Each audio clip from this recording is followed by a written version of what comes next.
Hello guys, we started talking about motion. हमने motion के बारे में बात करना शुरू किया था। तो सबसे पहले हमने देखा था what is mean by rest and motion, उसके बाद देखा हमने डिस्टेंस एंड डिस्प्लेसमेंट, उसके बाद देखा हमने वेलोसिटी एंड स्पीड, और उसके बाद हमने एक्सेलरेशन के बारे में बात की थी। उसके बाद हमने एक छोटा सा एक टॉपिक किया था, that is graphs, introduction to the graphs. ठीक है, अब उसके बाद now will start talking about कि इसके बीच में जो इंटेक्स्ट क्वेश्चन है उनको कैसे सॉल्व किया जाता है। यानी आपका जो एग्जाम आपका जो भी बुक है, आपके बुक में इंटेक्स्ट क्वेश्चंस होते हैं। इंटेक्स्ट क्वेश्चन यानी ब्लू कलर के बॉक्स में दिए हुए क्वेश्चंस होते हैं। तो वो वाले जो क्वेश्चंस होते हैं हर टॉपिक के बाद होते हैं। वो वाले क्वेश्चंस कैसे सॉल्व किए जाते हैं, सिंपल होते हैं, एक्सरसाइज जैसे ही होते हैं, लेकिन बेटर होता है कि जब कभी भी वो टॉपिक खत्म करो तो इंटेक्स्ट क्वेश्चन सॉल्व करो, so that you will be confident about कि हाँ ये वाला टॉपिक यार मुझे समझ में आ गया। So will talk about that. So सबसे पहले वाला इंडेक्स क्वेश्चन का जो ब्लॉक है वो आपकी एक्टिविटी 8.4 के बाद में है, वहां पे क्वेश्चंस दिए हुए हैं। सो will talk about this questions, हम उन क्वेश्चंस के बारे में बात करते हैं। ठीक है, पहला क्वेश्चन है, an object has moved through a distance, can it have zero displacement? If yes, support your question with an example. बहुत सारे एग्जाम्पल्स दिए जा सकते हैं। Basically what is mean by zero displacement? अगर ऑब्जेक्ट मूव होता है तो डिस्टेंस कभी भी जीरो नहीं हो सकता, लेकिन डिस्प्लेसमेंट कैन बी जीरो। कब जीरो होती है displacement? whenever the starting position and end position of the journey is same. Whenever starting position and end position of this journey is same, हम उसे क्या कहते हैं? Zero displacement. यानी एक ऑब्जेक्ट जो था वो A पोजीशन से निकला, B पोजीशन तक गया, उसके बाद वापस गोल घूम के A पोजीशन तक आ गया। What is distance covered? यहां से लेके ये वाला जो है वो डिस्टेंस कवर्ड है, लेकिन डिस्प्लेसमेंट कहां से निकला था? A से निकला था। कहां पे पहुंचा? यहां से लेके यहां पे बैक टू A, यानी कहां पे पहुंचा? A पे पहुंचा, यानी starting position A, ending position A। इसका मतलब डिस्प्लेसमेंट जीरो। और एक एग्जांपल दिया जा सकता है, आप साइकिल लेके गोल गोल गोल गोल गोल गोल प्लेग्राउंड में घूम रहे हैं। तो अगर गोल गोल गोल प्लेग्राउंड में आप अगर घूम रहे हो तो हर रोटेशन के बाद आपने यहां से खेलना शुरू किया, गोल घूम के वापस यहां पे आ गए, आपका नेट डिस्प्लेसमेंट कितना हुआ? जीरो। डिस्टेंस कवर्ड 2 पाया। डिस्टेंस कवर्ड कितना हुआ? 2 पाया। सर्कमफरेंस ऑफ द सर्कल पे आप घूम रहे हो, सो डिस्टेंस कवर्ड कितना हुआ? 2 पाया। लेकिन डिस्प्लेसमेंट कितना हुआ? Zero, because initial position and final position is zero. Sorry, initial position and final position is same, so displacement is zero.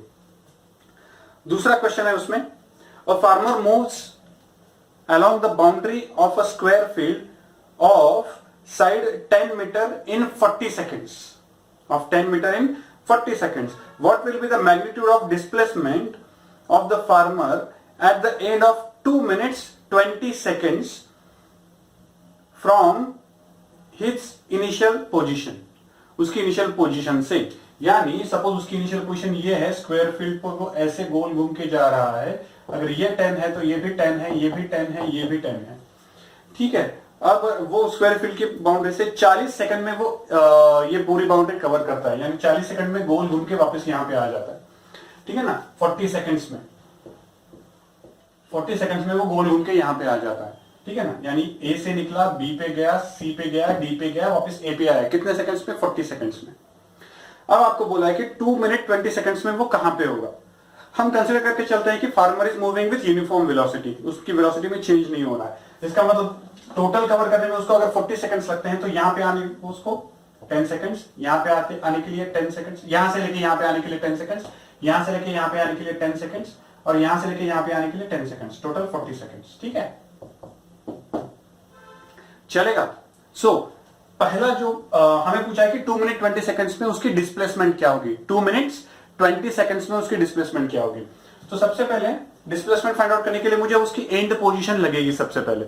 So and position find out करते हैं उसकी। सो 40 सेकंड में ये, सो 2 मिनट्स 20 सेकंड्स में कितने सेकंड्स होते हैं? So 2 multiplied by 60 plus 20 is equal to 120 plus 20 is equal to 140 seconds होते हैं 2 मिनट्स 20 सेकंड्स में। कितने सेकंड्स होते हैं? 140 सेकंड्स होते हैं। सही बात है, 140 सेकंड्स होते हैं 2 मिनट 20 सेकंड्स में। अब देखो यहां से लेके यहां पे आने के लिए 40 सेकंड, ये एक राउंड कंप्लीट हुआ।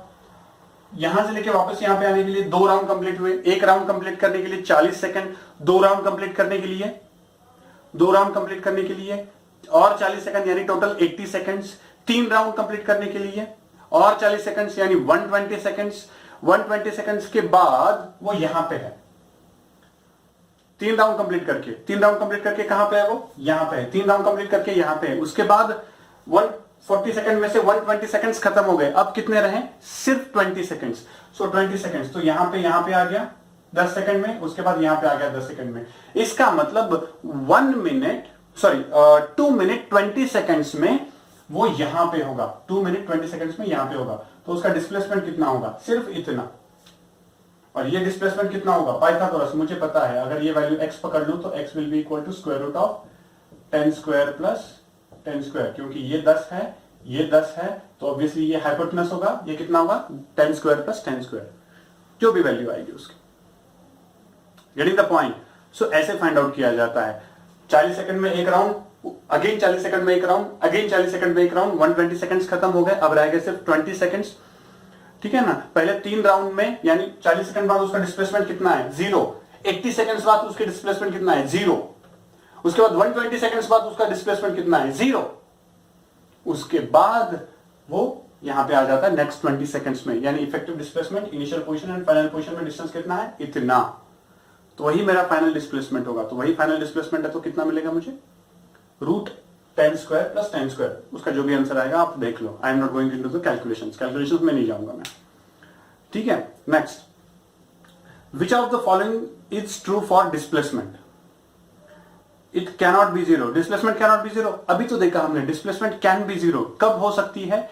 जब उसका initial position and final position same होता है, तभी डिस्प्लेसमेंट इज 0। दूसरा क्वेश्चन क्या है? Its magnitude is greater then the distance travelled by the object. Its magnitude is greater than distance traveled by the नहीं ना। What is meant by displacement? Shortest possible distance. Shortest possible distance. यानी distance is always greater than or sometimes equal to the displacement. यानी distance बड़ा होता है, displacement नहीं। इसका मतलब displacement's magnitude is greater than distance traveled by the object is never possible. ठीक है? And it cannot be 0. So दोनों में से दोनों false हैं। दोनों में से दोनों false है, एक भी true नहीं है। समझ में आई बात? चलो नेक्स्ट। अब ये वाला आपका इन टेक्स्ट क्वेश्चन का पार्ट खत्म हो गया। Will go in the next in text question part. Next in text question part आपका है बिलो एक्टिविटी 8.7 एक्टिविटी के नीचे है।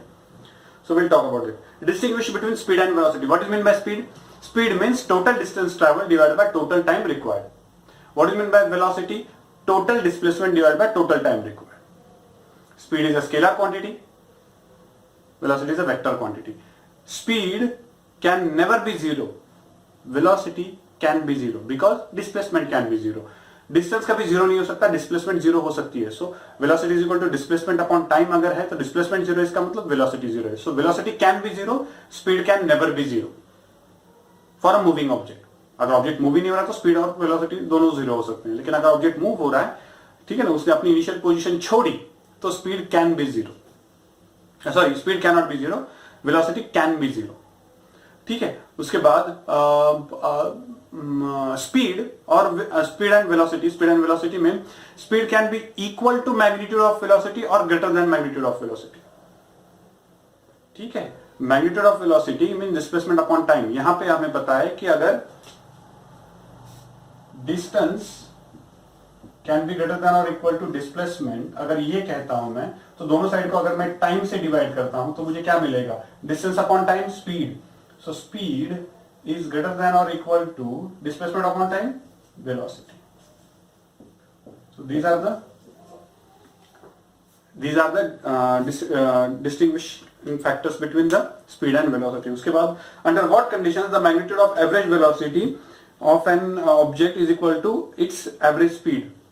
सिंपल, मैंने आपको बोला भी था, यूनिडायरेक्शनल मोशन। यूनिडायरेक्शनल मोशन में मैग्नीट्यूड ऑफ स्पीड, ठीक है ना, यूनिडायरेक्शनल मोशन, यूनिडायरेक्शनल यानी स्ट्रेट लाइन ही होता है, एक ही डायरेक्शन होता है। ठीक है ना। सो यूनिडायरेक्शनल मोशन में magnitude of velocity is equal to speed ही होता है। Magnitude of velocity is equal to speed ही होता है। What does the odometer of automobile measure? हमारे ओडोमीटर मीन स्पीडोमीटर, वो सामने जो दिखाई देता है वो क्या मेजर करता है ऑटोमोबाइल में? वो स्पीड मेजर करता है कि वेलोसिटी मेजर करता है? तो it measures the speed, it does not care about the direction, इस डायरेक्शन में जाओ उस डायरेक्शन में, डजंट मैटर, वो सिर्फ स्पीड के बारे में बात करता है, it does not talk about the velocity. उससे भी और थोड़ा सा डीपर मैं बताता हूं, वो आपको इंस्टेंटेनियस यानी इस इंस्टेंट पे आपके व्हीकल की स्पीड क्या है उसके बारे में बताता है, उस इंस्टेंट पे उसकी स्पीड क्या है। Getting the point? स्पीड उस इंस्टेंट पे कितनी है उसके बारे में बताता है। So it tells you about the instantaneous speed. उसके बाद what does the path of an object look like when it is in the uniform motion? Simple सी बात है, यूनिफॉर्म मोशन में, uniform motion means no change in velocity. No change in velocity यानी velocity vector quantity है तो उसकी magnitude और direction होती है। So no change in velocity means no change in magnitude, no change in direction. इसका मतलब कौन सी है?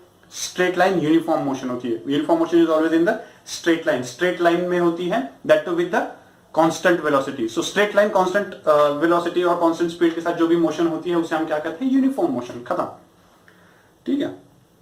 During an experiment a signal from spaceship reached the ground in 5 minutes. What was the distance of spaceship from the ground station? The signal travels at the speed of 3 into 10 to the power 8. 3 into 10 to the power 8. क्या बोला है? 5 minutes में पहुंचा। 5 minutes में पहुंचा। कितना distance cover किया उसने? ठीक है ना, वो निकालना है हमें।